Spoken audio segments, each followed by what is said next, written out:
काव कुठून आले तुम्ही एवढे घामाघूम होईसन? त्या बापनं जो डबडा शिजलता ना तो सुधरायला गेलता. माझ्या बापने तरी एसी दिला, तुमची तर कूलरची बी लायकी नाही होती. जास्त बन नको करू. हे पहिलेच बाहेरून गरम हुसन आलाय. जाय पाणी आण माले. थांबा, मी शरबत बनवते तुमच्यासाठी. काही नको, चहाला अर्धा घंटा लावते तू. सरबतला 1 घंटा लावशील का काय माहिती. थांबा हो तुम्ही, जस्ट मिनिट. हे घ्या, हे प्या. अरे बापरे, एवढ्या लवकर? भारी झालं येतं. साले लाडके बहिणीचे 1500 रुपये पडले वाटतं. 1500 नी जस्ट मिनिट फक्त 15 रुपयाचे. तू तर घरात फक्त अंडे देते.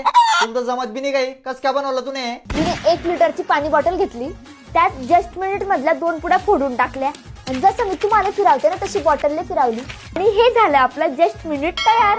आणि साखर का त्या बाप टाकीन का त्याच्यात? माया बाप का बरं टाकीन? पहिल्यापासून सगळे त्याच्यामध्ये. महिला उद्योजकचा प्रोडक्ट आहे. काय बात करते, भारी येतं. आणि तसं बी शुगर असो किंवा नसो हे दोघींले बी चालतं. म्हणजे आता चहा बनायची गरज नाही. बस ना, काय बोलायला लावताय? तसं बी चहा पी काय पडी गेले तुम्ही.